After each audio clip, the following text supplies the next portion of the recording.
was at dirge speeds. Yeah, yeah. Well, a lot of them were still on mute, so we couldn't hear them. Oh, which might have been a good thing. I should have had And maybe others should have been on mute. At Rotary, I charge them $100 to sing "Happy Birthday, David, I'm so bad." So, and if they want to hear it, I say, all right, $100, you guys get it. All right, we are live on YouTube and we are recording and we are ready to go. Great. Thank you all very much. And thank you all again for the warm wishes. Very much appreciated. It is 9:51 a.m. and I would like to call to order the meeting of the Finance Auditing Committee on Thursday, September 22nd, 2022. And before we begin, please note this meeting is live streamed on YouTube and recorded. Members of the public are encouraged to watch or listen to the meeting online or by dialing into 415-569-6446 for the audio of this meeting. If you would like to provide public comment at today's meeting and have not done so already, please call 415-569-6446 and let the facilitator know what items you would like to speak on today. And with that, Madam Secretary, can you please call the roll? Thank you. We're starting with Director Cochran. Here. Director Giudice is absent. Director Grosball.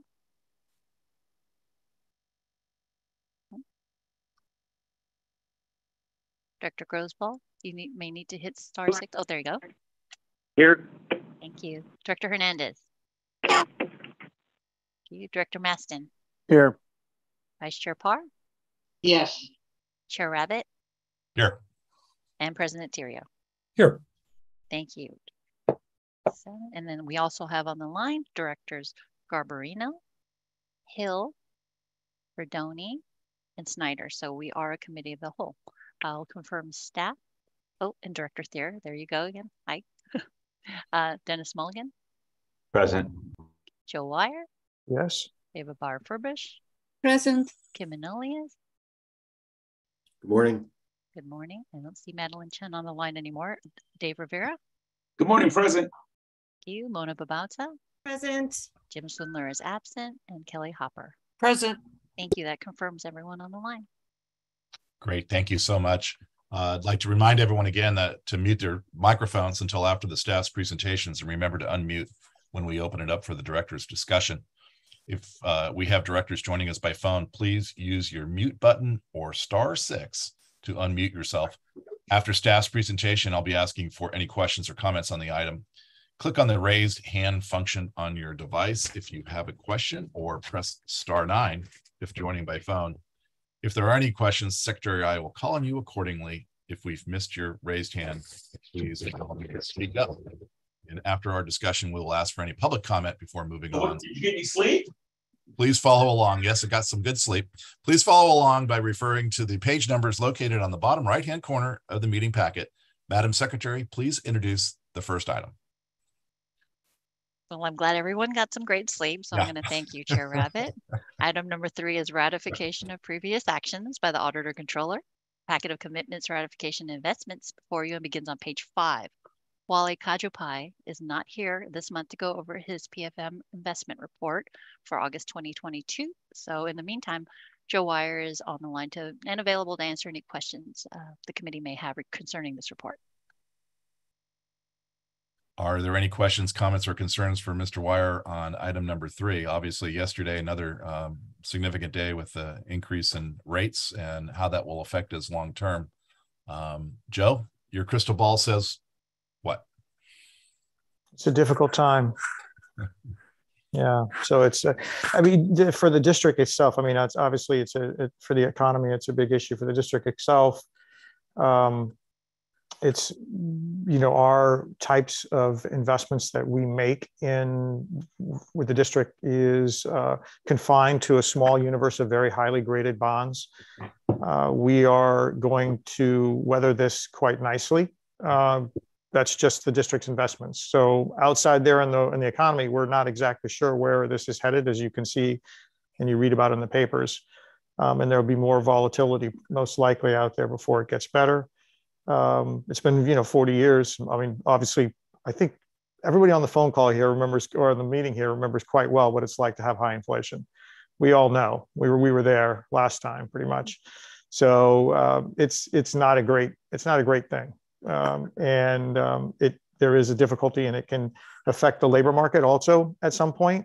It's not quite yet, although I think in the report you did notice that there was an entry of workers back into the labor market. In other words, people coming out of somewhere and saying that they were now unemployed. In other words, where before they had not been in the labor market at all.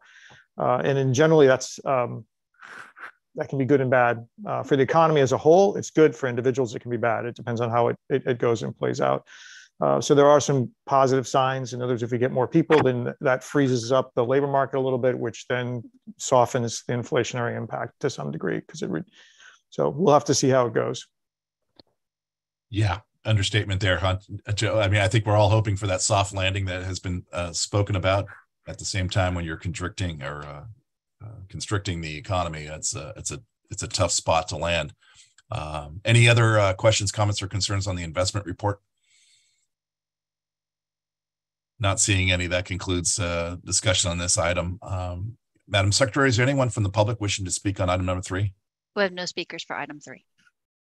Okay, with that, I will ask for a motion to accept the investment report for, I believe it was the August 2022. Mr. Chair, I'll move. Great, thank you, Director Cochran. And a second by? Parr. We have a second by Director Parr. Thank you very much. And with that, Madam Secretary, can you do a roll call vote? Thank you. We're voting on item number 3. Let's starting with Director Arnold, who's absent. Director Conroy is absent. Director Garbarino. Aye. Director Giudice is absent. Director Grosboll. Aye. Director Hernandez. Director Maston. Aye. Director Parr. Aye. Director Rabbit. Aye. Director Rodoni. Aye. Director Snyder. Aye. Director Stephanie is absent. Director Thier. Aye. Second Vice President Hill. Yes. First Vice President Cochran. Yes. And President Terrio. Yes. Thank you. You have 12 ayes. Great, thank you. That motion passes. We'll move on to item 4A to authorize a budget increase in the fiscal year 22-23 Bridge Division capital budget for project 1526. This is what we just heard from Ava, the Golden Gate Bridge Physical Suicide Deterrent System project. Staff report begins on page 25. Like I said, we just heard that presentation at the B&O committee. If there are no further questions for staff, I would like to continue. Any questions, comments, or concerns from directors on item 4A? I'll move the item, Parr. I'll Great. second the item. Great. Again, not seeing any hands raised or hearing any questions, comments, or concerns on that. I'll conclude the discussion on this item. And before we take our vote, is there anyone from the public wishing to speak on item 4A, Madam Secretary? We have no speakers on this item. Okay, with that, we have a motion and a second. Can we have a roll call vote, please? Thank you. Voting item 4A, starting with Director Arnold is absent. Director Conroy is absent. Director Garbarino. Aye. Director Giudice is absent. Director Grosboll. Aye. Director Hernandez. Director Maston. Aye. Director Parr. Aye. Director Rabbit. Aye. Director Rodoni. Aye. Director Snyder. Aye. Director Stephanie is absent. Director Thier. Aye. Second Vice President Hill. Yes. First Vice President Cochran. Yes. And President Terrio. Yes. Thank you. You have 12 ayes. Great. Thank you very much. And again, that motion passes. Moving on to item 5A, it's to authorize the direct encumbrance and disbursement of fiscal year 22-23 revenue-based state transit assistance funds to the Metropolitan Transportation Commission. The staff report is on page 35, and Joe Wire is going to present this report. Joe, please go ahead. Thank you, Chair and the committee. Yeah, the item before you, fancy word disbursement and encumbrance. But anyway, we're transferring monies back to MTC, and these are STA monies that the district was awarded through its formula grant program. And the reason we're transferring these $4.3 million back to MTC is a deal that was worked out and negotiated by the region by the region's transit operators back when we were in the middle of COVID.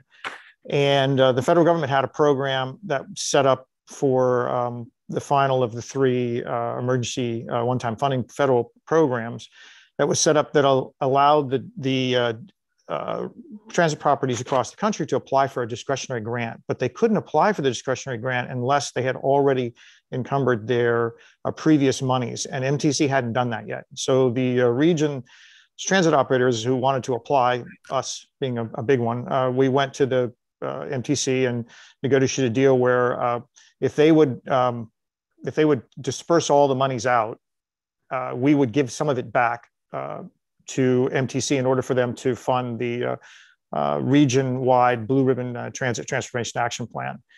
And that deal was struck, and through that, the district applied and then was awarded an additional $75 million, which is what we are living on these days. So it was a fantastic situation that occurred for the district, and we did quite well to receive the funding in that discretionary program.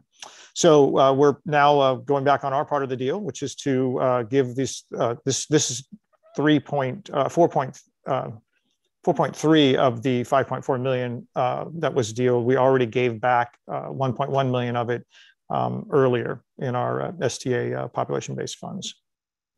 So with that, if there's any questions, I'm happy to answer.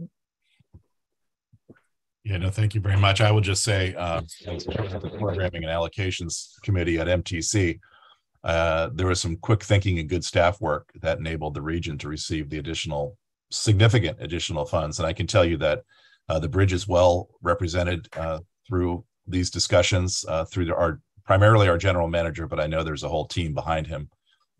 So do appreciate that, and appreciate this item coming forward as the winner, because at the end of the day, we received the 75 million that will keep us going for the foreseeable future. So again, I'll ask my colleagues if there's any questions, comments, or concerns on this particular item. Not seeing any hands raised. With that, I'll ask if we can have a motion for item 5A. Actually, I'll ask Madam Secretary if there's anyone from the public who'd like to speak on item 5A. Thank you. We have no speakers on this item. Okay, now we'll get a motion, please. So moved. And a second and I have a second there by Director Garbarino, I believe. And Madam Secretary, can you do a roll call vote on this item? Thank you. Voting on item 5A, starting with Director Arnold, who's absent. Director Conroy is absent. Director Garbarino. Aye. Director Giudice is absent. Director Grosball. Aye. Director Hernandez. Aye. Director Maston. Aye. Director Parr. Aye. Director Rabbit. Aye. Director Rodoni. Aye. Director Snyder. Aye. Director Stephanie is absent. Director Thier. Aye.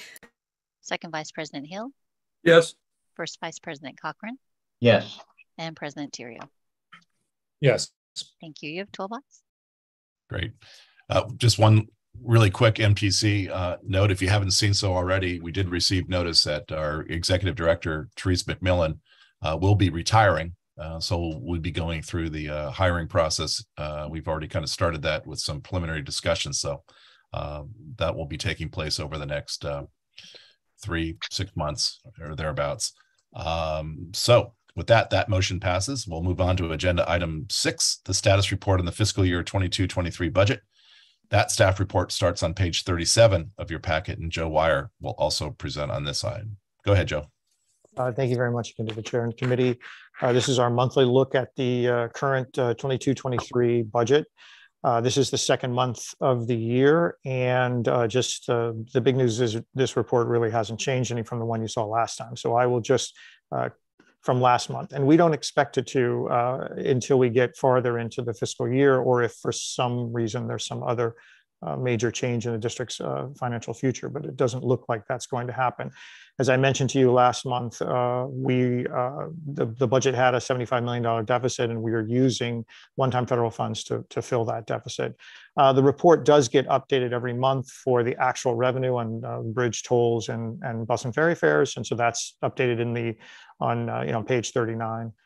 But if there are any other questions, I'm happy to answer them. Great, thank you, Joe. Any questions from my colleagues on item 6? I am not hearing any, and I believe that concludes our discussion on this item. Before we move on, is there anyone from the public wishing to speak on item 6, Madam Secretary? We do. We have Mr. Pilpel. He would like to speak on this item. So, David, Great. are you there? I am. Can you hear me okay? We can hear you fine. Go ahead. Great. And I too had a birthday this month, but we're not going to sing. So I think the way I calculated it, the fiscal cliff is now pushed out to sometime in January or February of 2024. I continue to say, like a broken record, that I think a new strategic financial plan is needed, thinking about the 75 million in operating budget deficit for this year, although that is being filled in with the one-time federal funding. That is, in fact, one time. And so it's, in my view, going to take significant efforts to raise revenues and cut expenses to balance to 75 million going forward. And that's not a simple or short discussion. So the sooner that starts publicly, perhaps there's work being done inside now, but the public discussion on that, I think, should start sooner rather than later. And I'm happy to engage with that. Thanks for listening. Thank you, David, and happy belated birthday. Madam Secretary, anyone else from the public? We have no other speakers. Okay, thank you. No actions required for item 6, so we'll move on then to item 7, 8A and 8B. We have the monthly review of Golden Gate Bridge traffic tolls and bus and ferry transit patronage and fares, and that's on page 47. The monthly statement of revenue and expenses is on page 55, and the monthly statement of capital programs and expenditures is on page 65. Joe, want to give these quick presentations? Yes, I will do that. I'll do all three. Just please stop me if there are questions. Otherwise, we can take them at the end. The first one is, as mentioned, we'll take a look, draw your attention down to page 49 is where we take a look at bridge traffic and revenue, also with the transit properties following on the next page. Bridge traffic, as you can see from the yellow or gold line that's in the middle of the page, is moving along roughly around where it was last year. That's the green line that you see, slightly above, slightly below. We'll see how it moves into in the fall season, fall and winter. Traditionally, as you can see from the blue line at the top, when we move into the winter season with the colder, darker days, rainier weather, we tend to see less traffic on the bridge. As you can see, the line tends to fall. So we would expect this one would fall like it did last year. But again, we are in the post-COVID world, so we're not 100% sure what it does, but that would be the normal trend. Looking at revenue, the chart right below, you can see revenues above where it was last year, the green line, and below pre-COVID, and that's it's above because we've raised the toll several times since pre-COVID days, and we raised it since last year. So the same amount of traffic brings in slightly more revenue, and that's how that's represented there. Next, bus would be the chart, the graph that's on the bottom of the page. That's bus ridership. As you can see, it's trending up slowly, and it is continuing to do that. We'll see how it moves when it gets into the winter and colder months. As you can see, traditionally, it traditionally falls during those months also. So we wouldn't be surprised to see this flatten out, but we don't know. Again, post-COVID, it could grow a little bit. There's obviously room for it to grow. We'll be looking at that. And then the first, if you turn the page, the first graph on the next page is bus revenue. And that's trending up slightly through these summer months, and we'll see how it goes. We would expect it to flatten out as it goes into the fall.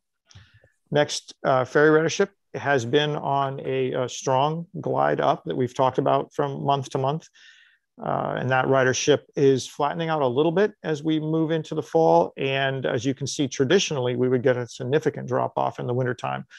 Ferry ridership has been very positive in the summer weather, especially because of the Sausalito run and the Giants stuff. That's 10. Now we have Angel Island. So all of those may make us a little more seasonal in ferry. Again, we'll see, this is the post-COVID world, so it may not fall quite as much as it would in the traditional time, as you can see from the blue line up above. And ferry revenue is following a similar trend. That's the very last graph on the page. Do that. Now we'll move on to page 55. As I said, stop me if there's any questions. Page 55, we'll look at the finances for this last month. This is the second month of the year. So we've had July and August. If you take a look at them on page 55 of the chart in the middle of the page, that table gives you an idea of the consolidated district revenues. And we have the three columns going from left to right is the prior year, actual to date, and then the current, what the budget thought it was going to be for this first 2 months. And then the most right-hand column is what it actually was for these 2 months. As you can see, we're slightly up from where we expected to be in revenues, and that's a good thing. These are our best months. We tend to flatten out things in the budget. So as far as revenue is concerned, because I mentioned, as you saw on the charts earlier, we tend to do better during the summer months with summer travel on our three systems, Bridge, Bus, and Ferry. And we're definitely up $3 million from almost 4 million from $3 million from last year, which is a very positive sign. Consolidated expenses are on the next line down. Again, the three different sections you're looking at, the left-hand column is prior year, and then you have budget in the middle, and the actual expenditures on the right. Again, 2 months, it's hard to know exactly where we're headed with just 2 months of expenditures, but it's slightly above where we were last year. We would expect that primarily because prices have risen for things, and salaries and benefits are slightly more expensive. So this is trending as we would expect it. The one positive side is if you keep your eyes on that right-hand column, as you look down to the consolidated, the subtotal revenues over expenses, is it's negative. In other words, there's more expenses than revenues, but it's not negative by very much. And that's very positive. As you can see from the next column to the left, we were expecting to be much more negative than it is. And that's because we've continued to control expenses, and revenues are slightly better than we expected. So it's a very positive trend. I would not expect it to stay that way, because as I mentioned, our revenues don't do quite as well as we go through the winter months in any given year, and expenses, things that haven't started yet during the year, projects, other things do come in as we move into the later months of the year. So the expenses per month tend to rise as we go forward, but it is a positive sign, and that's good news. Then lastly, just on page 65 is the capital report. And we've gone through 2 months, as mentioned, spending about 9% of expected at this time, a little lower than the trend we would like to see, but it's very difficult to tell early on with capital projects. They spend out as they are guided by the actual work being done out there in the project. And some projects haven't even started yet that will be spending this year. So it's just a mark in the sand, and it looks okay at this point in time. There's further details on the pages that follow about what divisions those expenditures are in. And with that, I will stop. And if there's any questions on any of these three reports, I'm happy to take them. Great. Thank you very much, Joe. I do like when our negatives are positive. So thank you. I'll look to my colleagues to see if there's any questions on any of the three reports that Joe just gave. I am not seeing any hands raised. I do not hear any voices. So with that, I think that concludes discussion on those items as well. And again, no actions are required for these. But before we move on, is there anyone from the public wishing to speak on these items, or actually address this committee under item 9, which is our public comment? We have no speakers for the items, but we do have a speaker under public comment, and David Pilpel would like to speak Sure. under public comment. So David, are you still there? I am. Can you hear me okay? We can hear you. Go ahead. Great. So just some general comments for today. I didn't see a better place to include them. So I appreciate including the maps and photos in the B&O items. I think that's a good practice for all items where applicable. So even on ferry, showing an example of the vessels and the engines, whatever, location photos. I mean, the more that one can be oriented about what we're discussing, I think the better, and the maps and photos as visuals, I think, help. I did want to comment for a moment on continuing remote meetings. And I don't know what's currently happening with AB 2449 and 1944. on state law. Maybe we can hear about that tomorrow.